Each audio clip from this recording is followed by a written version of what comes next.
Jazakillah, Mami, dan seluruh tim panitia. Bismillahirrahmanirrahim. Assalamualaikum warahmatullahi wabarakatuh. Waalaikumsalam warahmah. Alhamdulillahirrabbilalamin. Asyhadu an la ilaha illallah wa asyhadu anna Muhammadar Rasulullah. Allahumma sholli ala Muhammad wa ala ali sayyidina Muhammad. Rabbi shrahli sadri wa yassirli amri wahlul 'uqdatam min lisani yafqahu qawli. Amma ba'd. Rabbi zidni ilman warzuqni fahman. Allahumma inni a'udzubika min ilmin la yanfa wa min qalbin la yahsya. Ya, kita berlindung kepada Allah dari ilmu yang tidak bermanfaat dan juga dari hati yang tidak khusyuk. Ya, semoga dengan doa-doa ini kita bisa menyimak materi selama 1 jam ke depan dan semoga apa yang saya sharingkan ini bermanfaat. Baik, sebelumnya saya ingin berterima kasih kepada kawan-kawan dari Perempuan Talk ya, dari Mami dan juga jajaran panitia yang lain. Terima kasih sebelumnya karena sudah mengizinkan saya untuk kembali mengisi sharing di dalam Zoominar kali ini. Dan juga terima kasih untuk semua kawan-kawan yang telah menyimak, meluangkan waktunya, juga kuotanya, dan juga menunda waktu istirahatnya untuk ikutan live Zoom ini. Ya, mudah-mudahan nanti apa yang saya sampaikan benar-benar dibimbing oleh Allah sehingga apa yang keluar dari lisan saya benar-benar bermanfaat untuk kawan-kawan semua. Amin ya robbal alamin. Baik, boleh silakan barangkali langsung ditampilkan slide-nya. Mohon dibantu.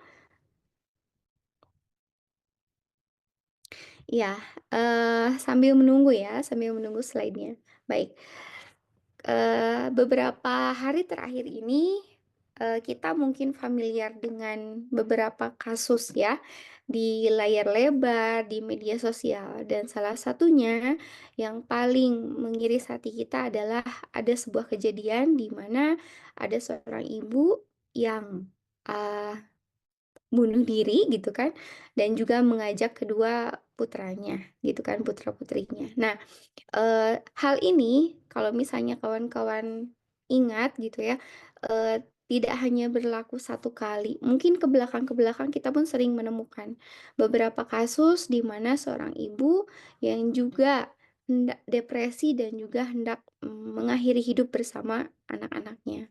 Nah, kalau misalnya kita pantau gitu ya cerita itu, berarti sebenarnya ada sisi lain dari seorang ibu yang begitu berat gitu ya ditanggung, sehingga ia tidak mampu lagi menanggungnya dan akhirnya mampu memutuskan untuk mengakhiri kehidupan.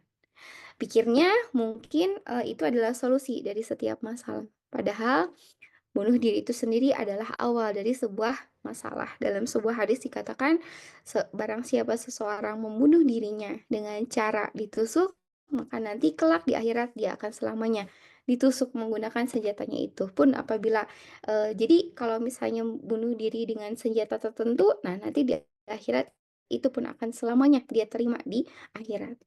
Tapi poinnya bukan di situ. Poinnya adalah apa hubungan cerita tadi gitu ya dengan Zoominar kita kali ini? Ya, itu adalah salah satu fenomena yang bisa jadi sebenarnya juga dialami oleh kita semua hanya dalam kadar yang berbeda. Setuju ya, kalau menjadi ibu itu adalah sesuatu yang menyenangkan, setuju? Setuju. Menjadi seorang ibu adalah sebuah pengalaman yang menyenangkan, sangat menyenangkan. Tapi di sisi lain, kita juga tidak bisa menafikan bahwa kita juga mengalami momen-momen yang sangat menekan, betul.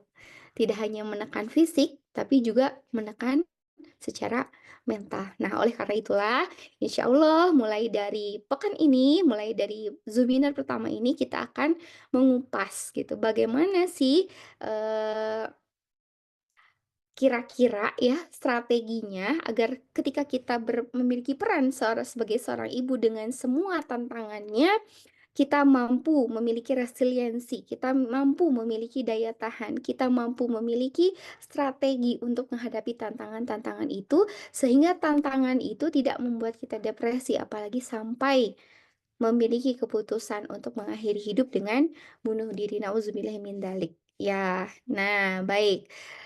Next, Oke, sudah dapat ya keywordnya untuk how gitu kan, why gitu kan, kenapa kita mengikuti, seminar kali ini. Nah, kalau misalnya, bunda-bunda merasa gitu, "Ya Allah kok capek banget sih jadi ibu." Bener, Bunda bangun jam berapa kalau boleh tahu? Di sini kira-kira rata-rata bangun jam berapa? Gak apa-apa sambil, ngetik di kolom komentar ya. Bangunnya jam berapa, Bun? Ada yang jam 3, ada yang jam 4, ada yang jam 5, jam 2 tuh, Masya Allah ya, jam 4, Masya Allah. Ini yang bangun jam 4, jam 3, bangun-bangun langsung apa? Langsung masak? Masya Allah, langsung masak. Oh, ada yang masih kesiangan katanya jam 5, langsung sholat, langsung tahajud. Masya Allah. Yang bangun jam 3, setengah 4 masih sempat untuk tahajud, ya. Tapi kalau misalnya kalau udah jam setengah 5, jam 5, wah gedebak-gedebuk biasanya ya. Langsung, menanak nasi, langsung menyiapkan sarapan, apalagi untuk bocah-bocah yang masih SD gitu kan, yang sekarang masuknya juga bukan setengah 8 atau jam 8 lagi, tapi sudah jam 7 pagi gitu, di mana ya dari rumah kadang sudah harus berangkat jam 6 pagi. Itu yang saya lakukan setiap hari gitu kan. Nah, betul sekali Bunda, setiap ibu bangun paling pagi dan tidurnya paling malam. Bangun jam 4 itu udah kesiangan sebenarnya, karena idealnya seorang ibu itu bisa bangun antara jam 2 atau jam 3 pagi. Kenapa? Gitu. Karena untuk menjadi seorang ibu, di siang hari itu kita memiliki tantangan yang luar biasa. Tantangan tidak hanya mengurus pasangan ya, bagi yang punya pasangan, tidak hanya mengurus pasangan, tapi juga mengurus anak-anak. Ibu tidak hanya mengurus dirinya sendiri, ibu mengurus 2, 3, 4 orang lain di dalam rumah. Bahkan dirinya sendiri pun kadang menjadi nomor yang diakhirkan gitu untuk diurus. Maka untuk menjadi seorang ibu perlu sekali untuk memiliki bensin yang cukup, kawan-kawan. Nah, bensin inilah yang nanti di akhir sesi akan kita bahas. Kira-kira apa saja sih bensinnya gitu. Nah, tapi sebelumnya mungkin akan dibahas dulu nih, kira-kira apa sih yang bikin seorang ibu itu stres? Nah, seorang ibu, pengertian stres itu sendiri adalah ketika tantangan itu melebihi kemampuan, kawan-kawan. Karena kalau tantangan di bawah kemampuan, artinya tantangan lebih sedikit daripada kemampuan, itu tidak akan terjadi stres. Yang ada adalah enjoy-enjoy saja gitu. Tapi ketika tantangan itu lebih besar daripada, kemampuan, itu yang akan menjadi sebuah stres. Nah, ketika seorang ibu stres, merasa burnout, merasa, bad mood gitu ya, kenali bahwa barangkali memang tanggung jawab yang dibebankan di pundaknya itu melebihi kapasitasnya, melebihi daya tampungnya, gitu. Nah, sehingga tadi tidak mampu berpikir jernih, kemudian, banyak pikiran, overthinking. Hanya di rumah sebenarnya, tapi kok pusing, tapi kok kepala panas, gitu, seperti itu. Ya barangkali memang karena ada beberapa hal yang itu di luar dari kapasitas seorang ibu, gitu. Dari mana sumbernya? Bisa jadi sumbernya itu karena kurang tidur misalnya, itu yang menyerang fisik ya, kurang tidur, kurang makan, kurang olahraga, gitu. Biasanya seorang ibu yang sudah menikah itu lupa untuk berolahraga, padahal semasa single bisa jadi mungkin dulu rajin sekali berolahraga. Nah, terus kalau misalnya punya anak-anak kecil, biasanya ibu itu sering sekali makan makanan sisa anak-anak, bener nggak? Karena sayang ya. Ya, makanan makanan sisa biasanya. Ada makanan bekas anak nih, nggak habis, aduh sayang, ya udahlah dimakan aja gitu. Padahal hari itu pengennya mah makan ayam penyet misalnya, tapi nggak bisa makan ayam penyet karena sayang ngabisin punya anak, udah keburu kenyang akhirnya nggak makan ayam penyet gitu. Hal-hal sederhana seperti itu kalau terus ditumpuk setiap hari makan makanan sisa anak, itu lama-lama diri itu akan merasa tidak mendapatkan haknya dan akhirnya menjadi jenuh, akan menjadi lelah juga. Padahal sepele loh, hanya menghabiskan sisa makanan anak. Tapi kalau itu dilakukan setiap hari, berbulan-bulan, bertahun-tahun, ya lumayan juga gitu kan. Kemudian kurang tidur, jelas tadi ada yang bilang katanya saya baru 6 bulan punya baby gitu kan ya, jelas kurang tidur ya. Hormonal juga berpengaruh. Kemudian tadi ada yang berkata bahwa, "Oh, saya baru ditinggalkan oleh suami meninggal." Otomatis beban tanggung jawab, pengasuhan, kemudian pencarian nafkah dan lain-lain menjadi beban sendiri gitu di pundak ibu. Nah, bisa jadi kelebihan beban tanggung jawab itulah yang menjadi, sebab munculnya stres gitu ya. Atau mental load. Mental load itu beban pikiran yang terus-menerus, teman-teman. Kadang-kadang masalah itu tidak hanya soal mengasuh anak. Seorang ibu juga kadang bermasalah dalam hal relasi dengan pasangan, relasi dengan mertua, relasi dengan ipar, relasi dengan tetangga misalnya ya ada, relasi dengan teman kerjaan gitu. Ketika, itu semua berada di kepala seorang ibu, tentu itu juga akan menjadi sebuah penyebab dari stres ya. Ada juga kurang dukungan. Nah, diabaikan, sering ditolak oleh pasangan, diabaikan oleh pasangan, tidak ada quality time, begitu kita menginginkan sesuatu tidak dianggap, begitu kita ingin menyuarakan sesuatu tidak didengar. Lama-kelamaan itu juga bisa jadi bahan untuk stres, ya. Jadi kurang dukungan itu kebalikan dari beban pikiran yang terlalu banyak, itu juga bisa menjadi bahan stres. Kemudian, di masa media sosial sekarang juga ada yang namanya tekanan untuk standar yang tinggi. Kita bisa melihat ya di media sosial A, waduh ini ibu real food. Wah, aduh anak saya enggak. Aduh keluarga saya enggak misalnya. Di satu sisi yang lain, aduh ini keluarganya flexing semua dengan standar keluarga begini begitu ina ini inu gitu kan. Aduh, ngelihat keluarga sendiri begini. Belum lagi sekarang banyak konten kreator anak dengan segudang prestasinya gitu ya, dengan segudang kemahirannya, skillnya, bakatnya. Lihat anak sendiri, aduh kok seperti itu. Akhirnya karena standar yang tinggi yang bisa kita lihat di berbagai jendela media sosial itu juga bisa menambah stres ibu. Gitu. Kemudian ada lagi kejenuhan, kejenuhan dengan rutinitas ya, Bun. Kejenuhan dengan rutinitas itu juga bisa menjadi bahan stres. Ya, kenapa bisa seperti itu? Ya karena manusia itu butuh untuk eksis. Dalam segitiga Maslow, dalam psikologi ada yang namanya segitiga Maslow, kita membutuhkan yang namanya koneksi, kita membutuhkan yang namanya eksistensi. Ketika kita hanya melakukan rutinitas di rumah, sempit relasinya dan kita tidak mengeluarkan potensi terbaiknya, maka kita akan merasa jenuh. Dan disitulah seseorang itu akan mengalami sebuah stres, gitu, seperti itu. Kemudian kurang kasih sayang, ya kurang support dari suami. Nah, ini yang paling dominan. Karena dalam sebuah doa di Quran surat Al-Furqan ayat 74 kan, Robbana hablana min azwajina wa dzurriyyatina gitu kan. Karuniakan kepadaku pasangan yang menyejukkan hati. Artinya memang sebelum kita berperan sebagai seorang ibu yang baik, sangat sangat diperlukan sebuah hubungan yang harmonis antara suami dengan istri. Nah, karena itu akan menjadi sebuah bahan bakar ketika seorang ibu mengasuh. Nah, ketika itu tidak didapatkan dari pasangan, itu bisa menjadi bahan stres. Gitu.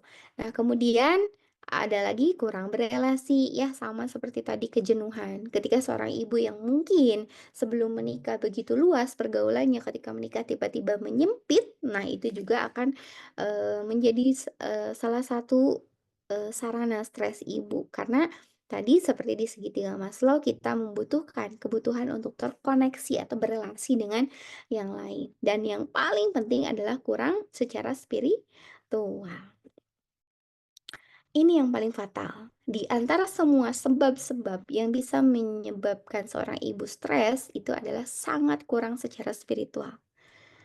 Ya, ketika seorang ibu hanya melaksanakan kewajiban, sholat saja itu adalah sebuah standar, Bu. Itu adalah barrier minimum. Ketika seorang ibu ingin eh, lancar dalam kehidupannya, lancar menghadapi tantangan-tantangan, maka mau tidak mau, dia harus menaikkan level bare minimum dia dalam hal spiritual. Karena tadi itu yang akan menjadi bahan bakar dia dalam menghadapi tantangan-tantangan di siang hari. Gitu. Nggak bisa enggak. Gitu. Jadi kalau misalnya hari ini, aduh kok aku kayak jenuh banget, ini stres gimana? Coba cek spiritualnya. Coba cek 5 waktunya yang wajibnya apakah sudah terlaksanakan semua. Kalau misalnya itu saja belum, bagaimana dengan yang sunnahnya? Gitu. Maka jangan heran kalau misalnya ibu rentan stres ketika spiritual sangat kurang. Gitu ya. Oke, next. Nah, ini ya jenis stres. Stres itu kan ada stres positif, ada stres negatif. Nah, kalau yang stres positif itu namanya eustress gitu kan, eustress. Apa ya dibacanya? Eustress gitu ya. Jadi eustress tulisnya gitu, seperti itu. Nah, itu adalah stres yang bisa membuat seorang ibu itu lebih meningkatkan kapasitasnya. Jadi tantangan-tantangan yang ada itu tidak menyebabkan depresi, melainkan justru semakin merapikan hidup gitu, merapikan kedisiplinan seorang ibu. Nah, sebaliknya kalau stres tadi itu bersifat negatif, bisa jadi stres-stres tadi justru malah membuat seorang ibu semakin down gitu. Ibu kira-kira mau jadi ibu yang seperti apa? Ibu mau ibu menjadi ketika ibu menghadapi sebuah tantangan, apakah mau upgrade atau malah justru semakin down? Nah, semoga apapun hambatannya, apapun tantangannya, semoga apa yang Allah kasihkan kepada kita semua dalam bentuk ujian-ujian menjadi seorang ibu semakin meningkatkan level kapasitas kita. Sehingga stres yang hari ini terjadi itu adalah jenisnya eustress gitu ya, yang akan membuat seorang ibu itu makin naik level kapasitasnya. Gitu. Baik, selanjutnya.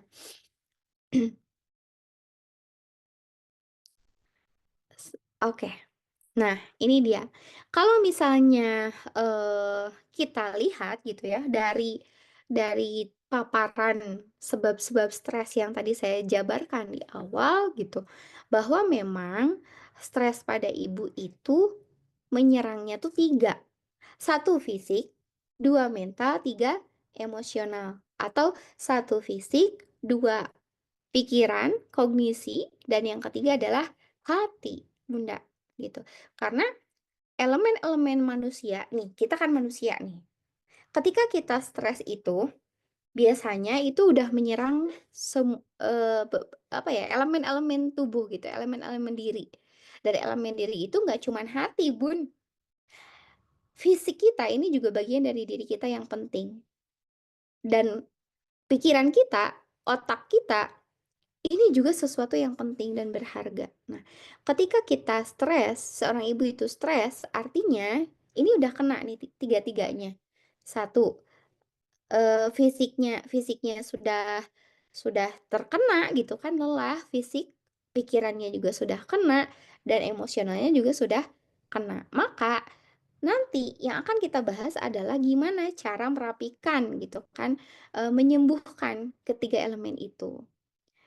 Ketika bunda-bunda mengikuti satu pembelajaran yang itu hanya eh, mengupas tuntas bagaimana cara mengurangi residu dalam hati atau mengurangi sebentar.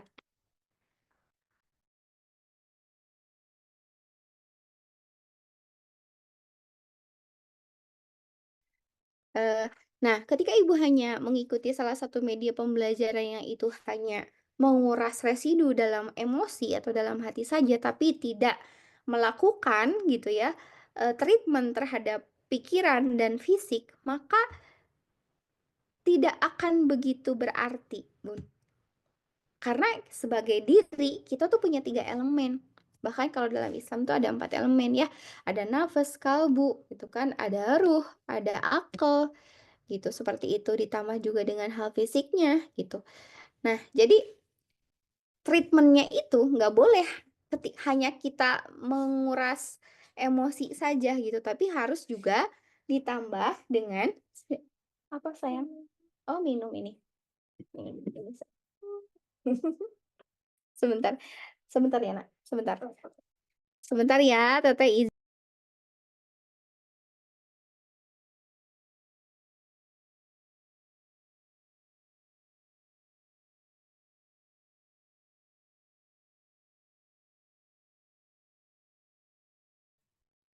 Iya, Masya Allah ya, begitulah kita ya, para ibu.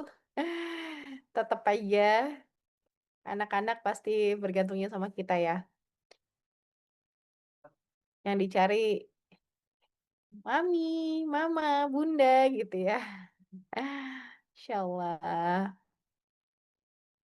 Dan dinikmati ya bunda-bunda ya momennya. Karena terkadang kita nggak sadar, kok tiba-tiba udah gede aja ya. Iya, Mas, selalu dicari ya. Kok tiba-tiba udah gede aja, balik bayi lagi dong gitu ya. Karena udah gede kadang udah nggak mau diajak-ajak, mau di rumah aja. Biasanya kalau masih bocah kan ngintilin terus ya kemana kita. Insyaallah. Iya, Oke, mohon ini maaf ya. Betul. Ya, teh. mudah-mudahan saya juga tidak ada ART sekarang di rumah, jadi segala sesuatunya memang sendiri. Mohon Masya maaf ya. Allah. Baik. Nah, jadi tadi menyambung lagi yang tadi, kalau kita ingin mentreatment diri kita agar terhindar dari stres, kita nggak bisa hanya mentreatment di bagian emosi atau hati kita aja. Tapi kita juga harus punya cara untuk mentreatment bagaimana kita memperbaiki mindset dan kita juga harus punya treatment bagaimana kita memperbaiki fisik kita.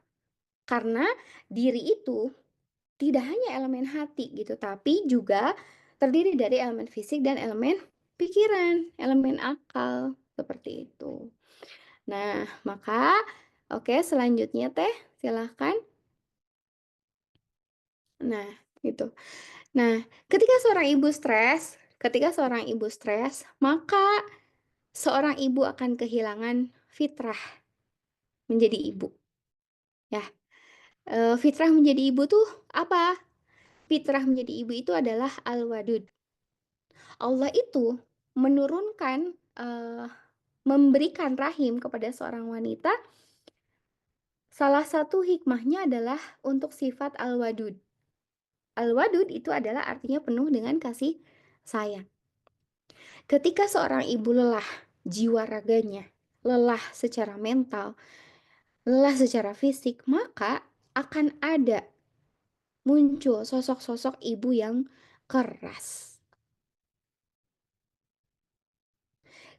Dalam sebuah buku, saya sedang membaca buku ini, kawan-kawan. Pendidikan Anak dalam Islam. Oh, nggak kelihatan ya. Karya Dr. Abdullah Nasih Ulwan. Di sana dikatakan, menurut Dr. Abdullah, dikatakan, hati yang tidak memiliki kasih sayang akan membuahkan sifat keras dan kasar. Nah, maka penting banget gitu untuk kita aware dengan stres yang melanda diri kita, karena stres yang melanda diri kita itu berpotensi menghilangkan sifat al-wadud dalam diri kita, yang akhirnya justru akan berubah fitrah seorang ibu yang asalnya lembut menjadi keras. Sementara dalam sistem pendidikan Islam dari zaman Rasulullah Shallallahu Alaihi Wasallam sampai dengan sahabat, sampai dengan tabiut tabiin gitu ya, dikatakan bahwa justru seorang pendidik, seorang ibu, warabatul bait, dan juga seorang guru di madrasah itu sangat dianjurkan memiliki sifat kasih sayang. Tentunya ini sesuatu yang membahayakan kalau seorang ibu sampai kehilangan sifat al-wadud dan kemudian akhirnya menjadi seorang yang keras kepribadiannya karena dia akan merusak pendidikan itu sendiri. Dia akan merusak generasi, gitu ya. Nah, maka hati-hati, Bun. Coba kita evaluasi sekarang. Kita ke anak kita, apakah dari 1 sampai dengan 10 nih? 1 itu sangat keras dan 10 itu sangat lembut. Kira-kira kita ada di level berapa kelembutannya? Jujur, jujur deh sama diri sendiri. 8 katanya. Ada yang 9. Masya Allah. Aku dididik sama ortu yang tidak al-wadud teh. Ortu didiknya keras. Oke. 7, 5, 6, 7. Masya Allah ya, Alhamdulillah. Nah, eh, yang bisa benar-benar menilai apakah kita seorang ibu yang lembut atau tidak, itu adalah anak kita, Bun. Mungkin sesuatu yang eh, berat gitu ya. Namun sekali waktu kita harus bertanya kepada anak kita. Nah, menurutmu kira-kira bunda ini, mamah ini, umi ini selembut apa? Ibu yang seperti apa? Gitu. Kita perlu bertanya. Kita dengan anak, kadang kita saling mengoreksi. Saya pun demikian. Saya tidak hanya menuntut anak, tapi kadang saya juga meminta timbal balik gitu ya. Menurut kalian bunda tuh gimana sih? Gitu. Untuk apa? Untuk mengukur. Karena terkadang kita merasa sudah baik, sudah lembut, sudah benar, tapi menurut anak tidak. Gitu. Nah, jadi setiap hari, setiap waktu, setiap saat, setiap ada kesempatan, kalaupun misalnya bisa, silakan ditanya. Untuk bahan refleksi, untuk bahan perbaikan. Tentu kalau misalnya anak bilang, ah, bunda yang terbaik, pokoknya bunda mau baik gitu.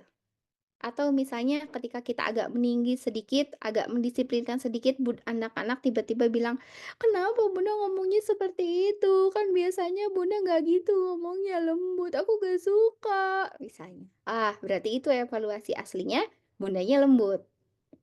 Maka ketika dinaikkan sedikit suaranya, anak protes. Gitu. Seperti itu. Ya, jadi selalu cek level al-wadud kita ya, Bunda. Selalu cek level al-wadud kita. Nah, memang tantangannya adalah di hari ini gitu, ketika momen keayahan sangat berkurang gitu dari seharusnya, kadang beberapa ayah atau beberapa suami tidak melaksanakan kewajibannya. Misalnya, dalam hal pasangan suami istri gitu ya, suami itu kan punya tugas untuk menetapkan aturan. Yang kedua, mendisiplinkan aturan. Ya, sebagai kepala sekolah itu biasanya suami memiliki aturan dan yang kedua menegakkan aturan. Nah, tapi di beberapa kasus rumah tangga, peran keayahan ini tidak dilaksanakan sepenuhnya dengan baik, sehingga ayah itu hanya berfungsi sebagai entertain saja, sebagai penghibur saja, sebagai yang ngajak jajan aja gitu, yang ngejajanin aja, yang ngejajanin mainan aja gitu. Sementara si ibu udah naik nih level belajarnya, udah tahu anak tuh nggak boleh dimanja, harus ada level disiplinnya. Kadang karena menunggu suami gitu ya, tidak juga bergerak melakukan kewajibannya, akhirnya ibu mengambil alih tugas suami untuk mendisiplinkan anak. Sehingga mau tidak mau ibu menjadi berkurang level kelembutannya dan bertambah level ketegasannya. Nah, ini yang jadi kendala di masyarakat. Sehingga fitrah ibu yang harusnya al-wadud justru menjadi seorang yang mendisiplinkan. Bener gak? Bener. Dan bapak-bapak yang harusnya menegakkan aturan, yang harusnya tegas di rumah gitu, justru malah menjadi figur yang lembut. Sehingga anak-anak justru lebih senang. Aku mau sama ayah aja, soalnya kalau ke Alfa, Indomaret, atau ke Gria, kalau mau beli apa-apa, sama ayah mah selalu oke, selalu boleh. Sementara kalau sama bunda pasti dilarang, ah ini nggak boleh, ah itu nggak boleh, ah ini nggak punya, ah itu nggak punya, itu udah punya gitu kan? Bener nggak? Setuju? Setuju. Itulah salah satu masalah gitu ya yang dihadapi oleh bunda-bunda hari ini. Ketika kekawaman suami itu turun, ibu terpaksa naik untuk menegakkan aturan, akhirnya sifat al-wadudnya jadi kebalik. Bapak jadi al-wadud, ibu jadi penegak. Padahal harusnya kebalik. Bapak itu jadi penegak, ibu menjadi al-wadud. Gitu. Makanya ketika belajar parenting itu nggak bisa kalau misalnya hanya ibu saja. Bapak pun harus ikut serta. Karena kalau misalnya bapak nggak ikut serta, nggak kompak akhirnya. Nggak melaksanakan kewajiban sesuai dengan seharusnya. Begitu ya. Nah, kita berdoa mudah-mudahan para bapaknya, para kawamnya, para suaminya melaksanakan sifat kekawaman sesuai dengan kodratnya sehingga ibu pun bisa muncul sifat fitrah al-wadudnya. Oke, selanjutnya. Slide selanjutnya. Eh, nah, oke, kita langsung ke materi inti. Nah, ini dia yang ditunggu-tunggu gitu. Jadi gimana tuh cara mengelola stres ibu gitu sehingga tantangan-tantangan ibu itu tidak membuat seorang ibu menjadi depresi, tidak membuat seorang ibu menjadi kewalahan. Nah, salah satu perumpamaan yang saya gambarkan di sini adalah sebuah proses maintenance mobil, ya. Karena saya punya kendaraan dan saya suka maintenance gitu, akhirnya saya mengambil filosofi itu. Kenapa maintenance mobil? Ya, karena diri kita ini selayaknya mobil. Kita ini ciptaan, Bu. Kita ini hamba. Sama seperti mobil ini juga sebuah ciptaan ya, sebuah benda gitu. Nah, yang namanya hamba, yang namanya sebuah ciptaan itu lemah dan terbatas. Kita bukan superwoman, Bun. Kita bukan wanita yang harus selalu kuat, yang harus selalu tampil tegak gitu ya. Kita pun punya titik lelahnya. Kita juga punya titik capeknya. Ada kalanya endurance kita terkuras habis sampai kita tidak mampu lagi untuk berdiri tegak bahkan untuk menjadi diri kita sendiri. Maka sebagai seorang ibu, kalau misalnya ingin maksimal melakukan tugasnya dalam mengasuh, maka harus punya sistem maintenance itu gitu. Sistem maintenance itu secara sederhananya saya sederhanakan dalam analogi kuras dan isi ya. Kuras dan isi. Ingat, kita bukan Wonder Woman ya, gitu. Nah, betul. Jadi, seorang ibu, seorang perempuan dalam melaksanakan tugasnya itu kan double-double. Seorang ibu iya, seorang istri iya, seorang anak iya, belum lagi kalau bekerja, belum lagi kalau punya usaha, belum lagi punya tugas mengajar misalnya dan lain-lain. Itu wajib sekali punya punya metode kuras dan isi. Kuras dan isi itu seperti apa? Oke, lanjut silakan. Nah, menguras menguras seperti filosofinya, menguras itu kan mengurangi ya. Menguras itu mengurangi, kawan-kawan. Dan mengisi itu menambah. Selama ini, untuk diri kita sendiri, kita sering kalinya yang mana? Menguras saja, menambah saja, atau bahkan tidak kedua-duanya. Dulu, saya pernah ada di titik usia 25 tahun, tapi wajahnya tuh kayak 35 tahun, gitu. Eh, kenapa gitu? Karena saya tidak melakukan maintenance ini. Inilah salah satu yang menyebabkan seorang ibu, seorang istri, ibu muda gitu. Tapi wajahnya lebih dewasa dari umurnya. Banyak tekanan gitu. Banyak stres, bebannya tuh berat. Mata sampai kuyu gitu kan. Kulitnya sampai kering dan lain-lain, tidak segar. Maka metode kuras dan isi ini diantaranya dengan beberapa metode. Nah, coba dilanjut slide-nya.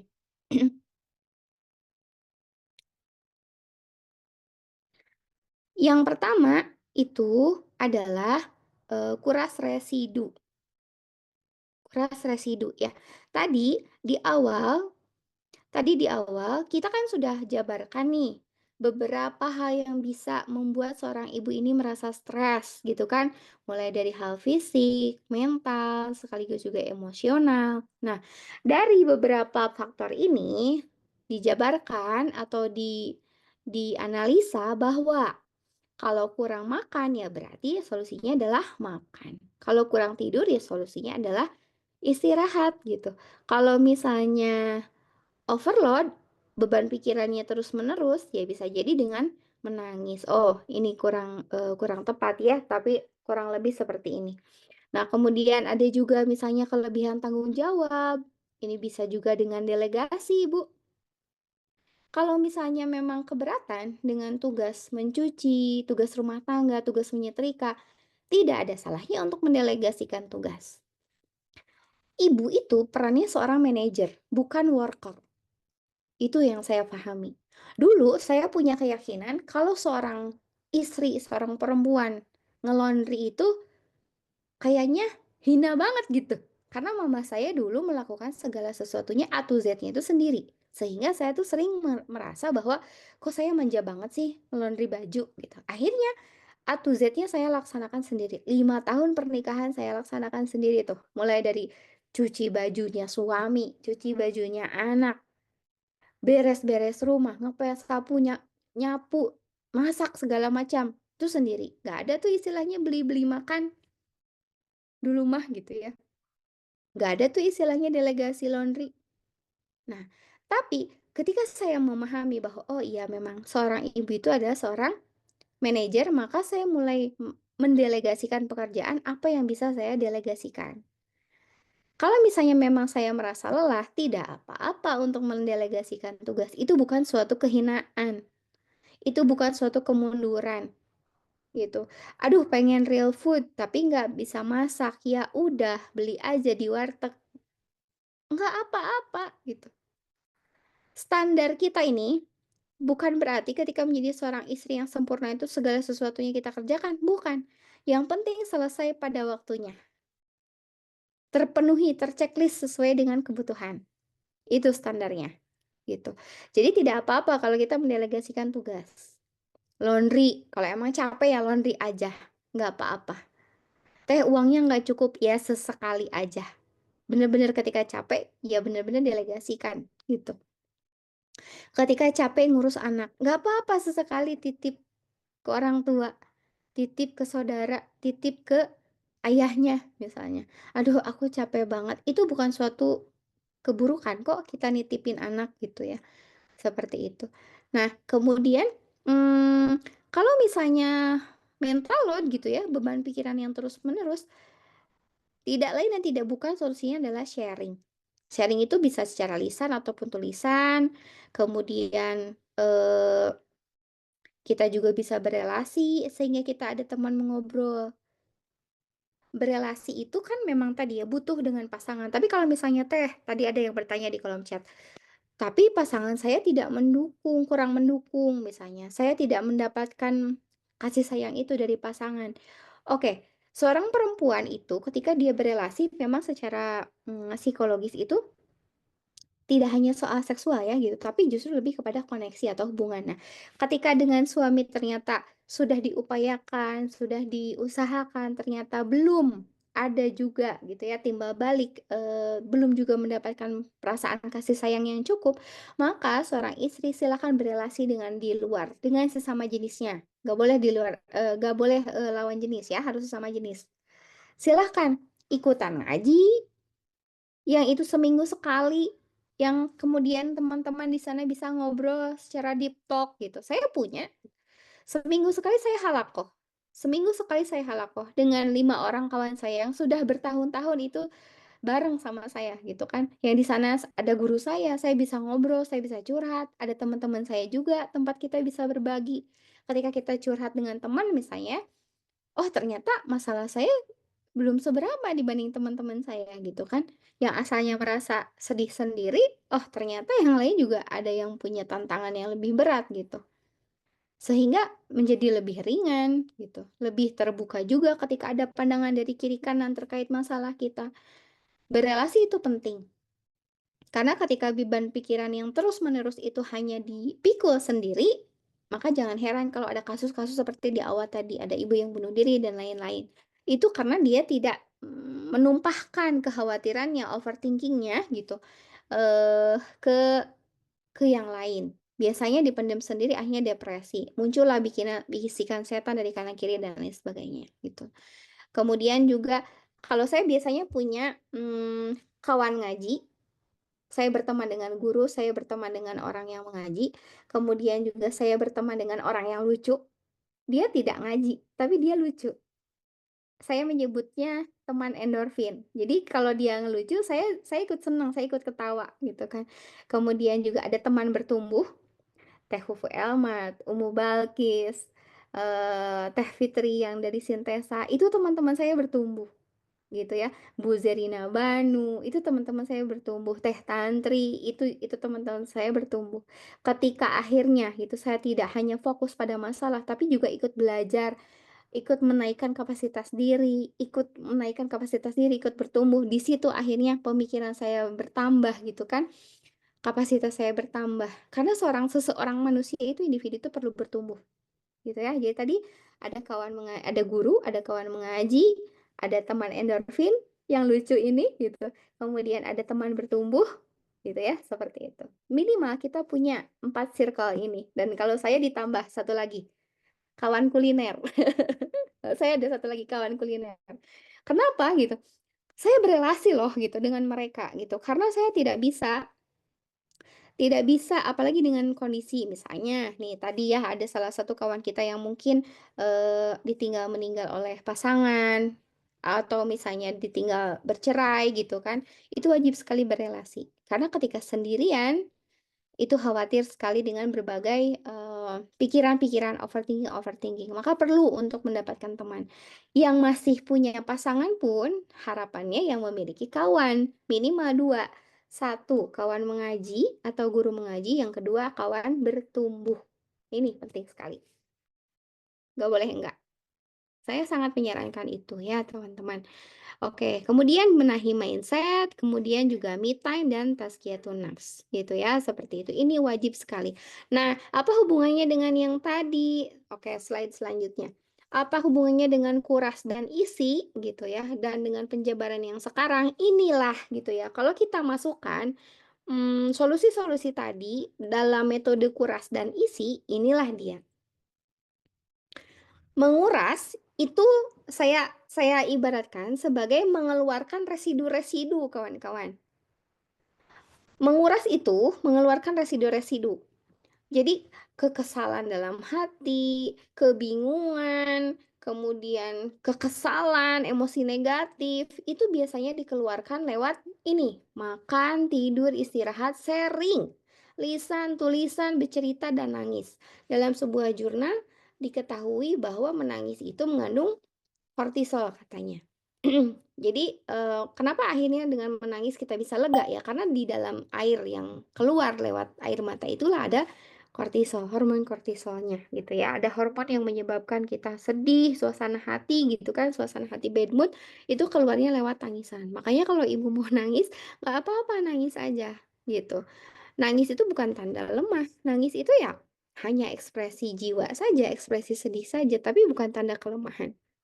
Nah, ada juga yang isi, yang tadi saya sebutkan, metode tadi, berelasi, me time, kalau saya me time-nya adalah pijat, refleksi. Bisa 2 minggu sekali, bisa sebulan sekali, tergantung beban pekerjaan dan beban fisik yang saya dapatkan, gitu kan. Saya mengalokasikan dana untuk pijit, gitu ya. Saya nggak tahu dengan teman-teman, tapi saya selalu dipijit, gitu. Kemudian cari support system yang tadi, gitu ya. Grup olahraga juga cari. Sekarang mah jangan grup gibahan terus, gitu ya. Carilah grup olahraga. Ada grup bulu tangkis, ada grup padel ya, sekarang mah ada grup gym, gitu kan. Kebetulan saya mah ada alat gym di rumah, jadi saya tidak bergrup, gitu. Nah, olahraga ini penting banget Bunda untuk kita bisa memanajemen stres kita. Kenapa? Karena di dalam olahraga itu juga sama. Di dalam jurnalnya diketahui bahwa olahraga itu bisa mengeluarkan hormon kortisol. Jadi hormon kortisol itu dikeluarkannya itu dua. Satu lewat keringat, yang kedua lewat menangis. Seperti itu. Meninggalkan anak untuk diri kita me time mana ya? Itu tidak apa-apa ya. Anak-anak saya dititipkan ke ayah saya, tak apa-apa ya. Tidak apa-apa gitu, Bun. Anak itu tidak selalu 24 jam kali 7 kali 30 hari nempel sama kita kok, enggak. Ada saatnya mereka membutuhkan interaksi dengan sosial yang lain, gitu. Jadi jangan merasa bersalah ketika satu waktu dalam satu hari misalnya, selama 2 jam kita menitipkan anak kita ke orang tua kita atau ke ayahnya, hanya bersama ayahnya saja gitu. Karena anak juga butuh bonding dengan ayah gitu. Anak juga butuh bonding dengan kakek nenek gitu. Jadi, nah di masa itu adalah kesempatan kita untuk me time. Gak apa-apa gitu. Nah, olahraga ini penting sekali karena olahraga itu tidak hanya menguras kortisol, tidak hanya menguras emosi negatif di dalam diri, tapi juga mengisi jiwa. Nah, belakangan saya membaca sebuah buku, judulnya Simplicity, The Simplicity Principle, yang segi 6 itu ya, ada segi 6 heksagon itu. Dikatakan di sana bahwa istirahat itu tidak melulu kita posisi pause gitu, posisi berhenti dalam hidup, tapi justru ketika kita melakukan aktivitas-aktivitas itulah, di sana kita, dalam posisi untuk me-recharge diri. Jadi istirahat, itu juga recharge gitu. Dan olahraga ini adalah satu-satunya gitu ya, satu-satunya, bukan satu-satunya sih, salah satu yang itu, aktivitas yang di sana tuh menguras emosi negatif, tapi juga sekaligus mengisi energi positif. Karena olahraga itu bisa menghasilkan hormon endorfin. Hormon endorfin itulah hormon kebahagiaan. Sok, cobain ya, Bu, ya. Kalau olahraga itu, emosi ibu itu, mood ibu itu bisa bagus. Teh, saya mah nggak bisa ke gym, saya mah nggak bisa ke padel karena misalnya terbatas biaya, waktu, dan lain-lain. YouTube. Sekarang banyak YouTube pilates yang tanpa alat gitu ya, atau pilates yang hanya menggunakan dumbbell. Seorang manusia dewasa gitu ya, membutuhkan waktu 150 sampai 180 jam dalam seminggu untuk berolahraga, itu normalnya. Dan kalau misalnya mau lebih rajin lagi bisa ditambah menjadi 300 jam. 300 menit, punten, 300 menit dalam seminggu. Jadi antara 150 menit sampai 180 menit itu normalnya, tapi kalau mau advance itu bisa nyampe 300 menit dalam seminggu. Artinya 3 kali dalam seminggu, waktunya 1 jam itu adalah, waktu minimal gitu. Kalau kita ingin menjadi seorang ibu yang mood-nya bagus, dan tidak hanya mood yang bagus ya, nanti bisa menopang bangun tidur lebih awalnya juga lebih, baik gitu ya.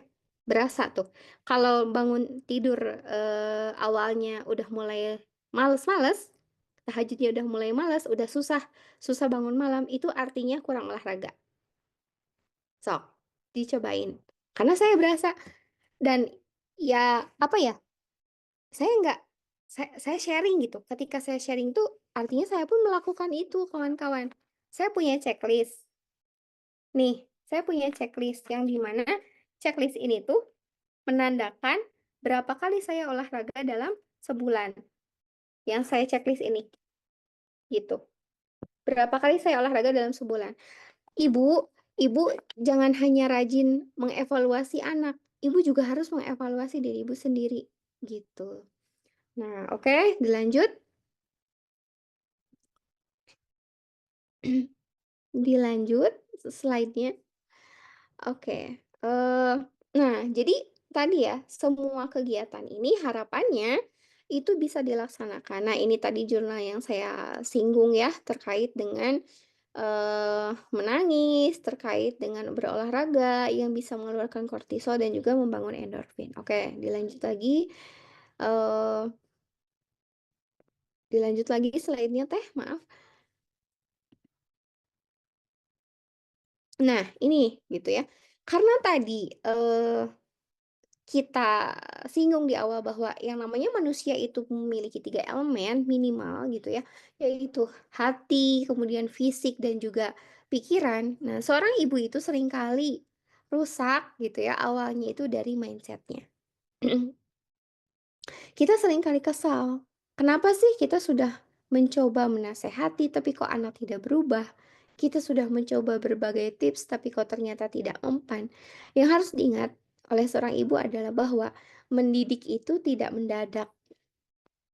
Mendidik itu tidak mendadak, Bun. Kalau kita berekspektasi bahwa anak akan berubah dalam satu 2 nasihat, ya siap-siap untuk kecewa. Karena berarti ketika kita menginginkan anak berubah, untuk 1 kali sampai 2 kali nasihat, itu artinya kita mengharapkan pendidikan kita tuh serba mendadak gitu, kayak tahu bulat, digoreng dadakan langsung jadi gitu. Padahal yang namanya mendidik anak mah tidak bisa mendadak. Mendidik itu bukan mendadak. Mendidik itu seperti perjalanan maraton panjang yang nanti akan kita tuai gitu, kita ketahui hasilnya nanti ketika anak sudah remaja, anak sudah dewasa seperti apa. Maka stop untuk berekspektasi anak akan berubah dalam waktu cepat. Itu sama artinya dengan kita memikulkan beban tanggung jawab yang berat di pundak kita sendiri. Yang sebenarnya kita pun tidak akan sanggup pun. Nabi aja kalau berdakwah ke umatnya itu lama gitu, tidak cepat. Apalagi kita gitu. Kita kita mendidik anak itu nggak mungkin dalam waktu yang instan gitu. Nah, kemudian yang selanjutnya adalah terkait dengan standar. Standar kita, karena tadi di awal saya sudah ulas bahwa dengan adanya media sosial yang terbuka sekarang, akhirnya standar anak yang hebat, anak yang sehat, anak yang baik, anak yang patuh itu menjadi sangat tinggi gitu ya, karena standar sosial.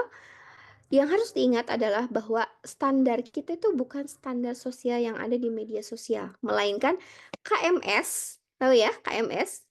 KMS itu adalah buku perkembangan pertumbuhan anak gitu, kesehatan anak, dan juga perkembangan psikologis anak. Itu yang jadi standar kita. Misal, aduh, eh, anak orang lain misalnya 2 tahun udah bisa bicara, misalnya seperti itu. Seperti itu. Nah, kalau misalnya memang, bicara tuh biasanya berapa berapa berapa bulan sih?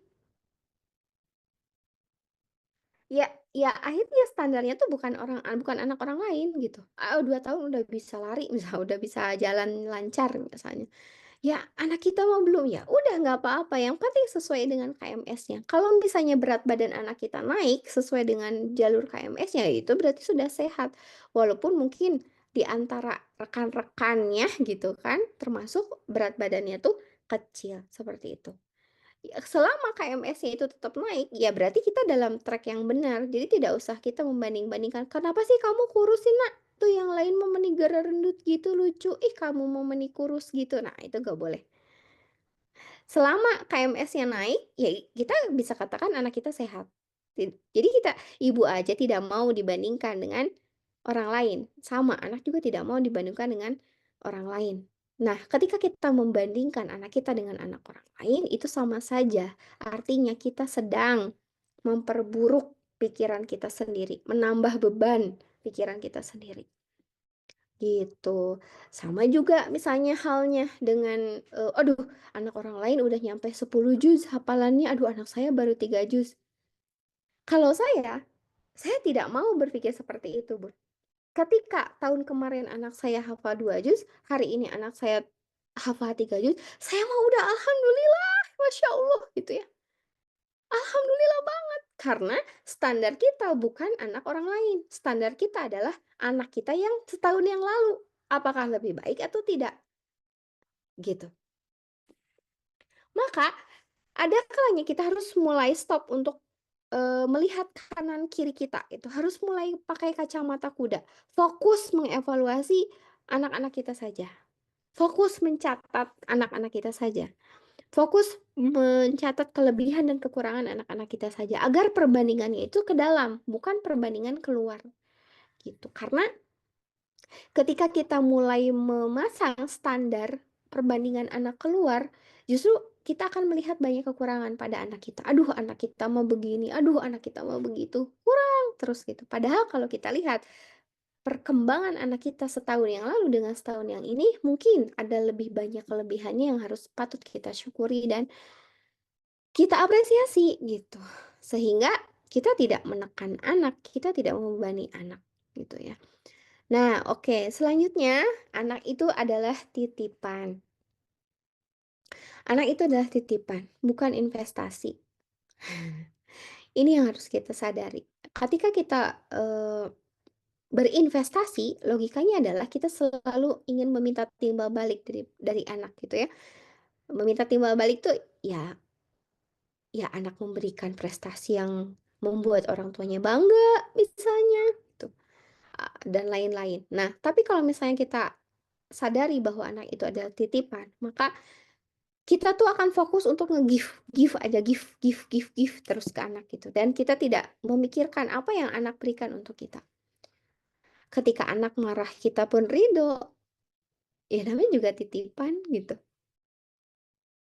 Anak-anak yang marah itu Masya Allah ya, luar biasa. Menguras emosi. Tapi kalau kita sadar, oh ya ini titipan Allah, ya udah nggak apa-apa, ridho. Ridho ya Allah gitu, nggak apa-apa. Namanya juga anak-anak. Nah, gitu seperti itu. Nah, ini yang paling penting, hiduplah untuk hari ini karena masa lalu sudah lewat, masa depan pun belum tentu pasti gitu. Eee, Kadang seorang ibu tuh terlalu banyak overthinking ya, terlalu banyak overthinking. Overthinking itu bisa dibilang itu mendahului mendahului Allah sih kalau misalnya saya mah gitu ya. Karena ketika kita overthinking itu berarti kan memikirkan masa depan ya. Masa depan itu kan goib, yang di mana itu hanya Allah yang tahu. Ketika kita overthinking memikirkan masa depan, dan itu pada kapasitas yang berlebihan, itu sama saja kita sedang, mengerjakan bagiannya Allah gitu. Dan, ya lelah sih kalau misalnya kita mengerjakan bagiannya Allah mah gitu. Maka yang harus kita lakukan adalah memaksimalkan pendidikan kita ke anak hari ini. Perkara anak mau bagaimana ke depannya, ya itu mah hidayah dari Allah gitu. Yang penting kita maksimalkan aja pendidikan kita, upaya makan anak kita, upaya pendidikan anak kita, upaya hafalan anak kita. Tapi terkait hasilnya, nanti biarkan Allah yang memberikan gitu ya hidayahnya untuk anak kita. Karena anak kita itu hatinya dalam genggaman Allah, bukan dalam genggaman kita. Jadi kalau misalnya hari ini kok aku sudah berupaya memberikan yang terbaik, kok anakku belum juga terlihat kebaikannya, gak apa-apa. Serahkan itu semua kepada Allah. Yang penting kita sudah berupaya, karena nanti pun Allah akan menghisab ikhtiar kita, bukan hasilnya. Gitu. Ya, selanjutnya. Selanjutnya, Teh. Nah, ini adalah isi yang lain gitu ya, aktivitas mengisi yang lain. Tadi saya di awal nanya, bangunnya jam berapa gitu kan, ada yang jam 3, ada yang jam 4, ada yang jam 2. Untuk bunda-bunda yang hari ini masih bangun jam 5 atau jam 4 gitu ya, semoga setelah ikutan webinar ini bisa lebih awal lagi bangunnya, gitu. Karena di dalam surat Al-Muzammil dikatakan, hendaklah kamu gitu kan, bangun di sepertiga malam dan kemudian membaca bacaan yang berat dan beristighfar sebelum subuh kalau kamu hendak menghadapi situasi-situasi yang berat di siang hari. Bunda itu menghadapi situasi yang berat di siang hari dengan segala aktivitasnya. Maka salah satu yang namanya mobil aja gitu ya, mobil aja sebelum dijalankan kan itu wajib banget isi bensin gitu. Nah, isi bensinnya ibu itu adalah di waktu pagi hari. Segedebag-gedebug apapun gitu ya, pagi hari ini gitu. Alhamdulillah kalau misalnya saya bisa bangun lebih awal, bisa tahajud, bisa mengaji, bisa baca tarjim gitu kan sebelum subuh, bisa mandi sebelum subuh, pasti Allah aturkan, pasti Allah rapikan, pasti Allah eh, baikan gitu. Yakin. Tapi kalau misalnya bangun subuhnya telat seorang ibu, wah, angkat tangan gitu. Gedebak-gedebuk siang harinya itu akan tidak beraturan sekali. Maka salah satu kunci untuk menjadi seorang ibu yang tidak stres itu walaupun hari-harinya gedebak-gedebuk itu adalah isi bensin di sepertiga malam. Itu wajib sekali. Maka untuk kawan-kawan yang hari ini mungkin, "Oh, aku masih bangunnya pas azan subuh." Coba mulai ditata gitu kan, bangunnya itu mulai dari jam 3 pagi. Kalau bisa mandi, mau junub, mau tidak junub, pokoknya mandi. Gitu. Nah, itu seger banget, seger sekali. Dan itu akan merubah semua, pola-pola. Jadi bangun nganter anak ke sekolah sudah dalam keadaan mandi, misalnya, seperti itu. Sholat subuh sudah dalam keadaan mandi, gitu. Itu menyejukkan sekali dan, sesi tazkiyatun nafs ini kan memang tidak bisa dibahas dalam satu sesi ya, gitu, butuh sesi khusus gitu. Tapi intinya adalah seorang ibu itu wajib untuk menambah ibadah sunnah. Kalau bunda-bunda membaca buku ibunda para ulama gitu ya. Nah, ibunda para pengubah wajah dunia, di sana kita bisa menemukan bagaimana ibunya Imam Ahmad, Imam Malik, Sufyan Ats-Tsauri, semuanya, Al-Bukhari, Imam Syafi'i, semuanya memiliki tirakat-tirakat yang bisa membuat anak-anaknya itu menjadi anak-anak yang menjadi tokoh Islam gitu kan, seperti itu. Nah, eee, demikian. Jadi coba evaluasi bagaimana keseharian bangun kita. Keseharian bangun kita menentukan bagaimana akhirnya kita akan menjalani hari-hari sebagai seorang ibu. Oke, selanjutnya. Sedikit lagi ya slide-nya. Eh,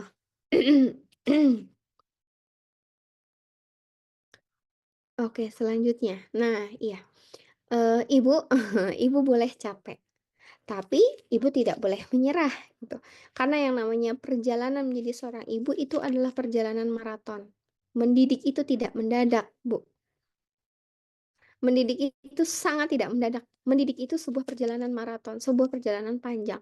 Maka kalau ibu ingin menjadi ibu yang berdaya, ibu yang tidak cepat stres, walaupun tantangannya sedemikian banyak dari kanan, kiri, atas, bawah gitu, maka kita harus punya cara maintenance tadi ya. Bagaimana cara kita menguras residu dan kita mengisi energi agar kita terus full power. Sehingga apa? Sehingga kita tidak kehilangan fitrah kita sebagai ibu yang al-wadud atau ibu yang lembut, gitu. Nah, tadi sudah dikatakan bahwa strateginya itu adalah kurangi dan isi. Kurang dan isi, itu maintenance-nya, tidak bisa tidak. Kalau ibu ingin menjadi seorang ibu yang hebat, ibu yang luar biasa, ibu yang tangguh, ibu yang punya resiliensi tinggi dengan segala tantangannya, maka lakukan selalu proses kurangi dan isi ini. Dengan aktivitas-aktivitas yang tadi sudah saya jabarkan di lingkaran-lingkaran itu adalah job desk gitu, oleh-oleh dari Zoom kali ini. Silahkan tentukan jadwalnya kapan, mau jam berapa ibu melakukannya, berapa kali dalam seminggu, berapa kali dalam sehari, itulah yang harus dilakukan. Baik, next slide. Sebagai penutup, ini adalah sebuah pengingat gitu.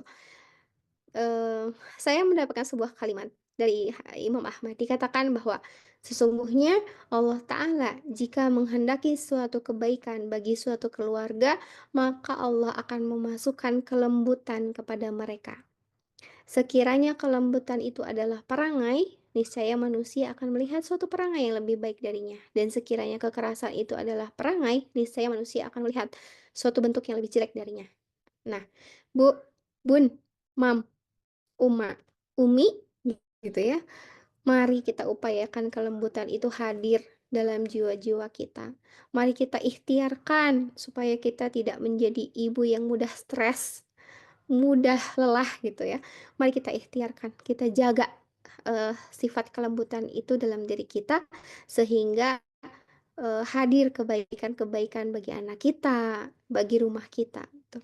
Tentu kita sangat sedih ya kalau misalnya kita dalam kondisi, diri yang keras gitu, artinya Allah akan jauh dari pertolongan Allah, akan jauh dari, eee, sifat kelembutan itu. Berarti Allah tidak menghendaki, kebaikan di dalam rumah kita. Ya, semoga ini menjadi sebuah pengingat bahwa ibu ini memang sebuah tombak gitu ya, bagi sebuah keluarga, terutama untuk bagi anak-anaknya, gitu. Mohon maaf atas sharing kali ini, mohon maaf sekali kalau ada banyak kekurangan.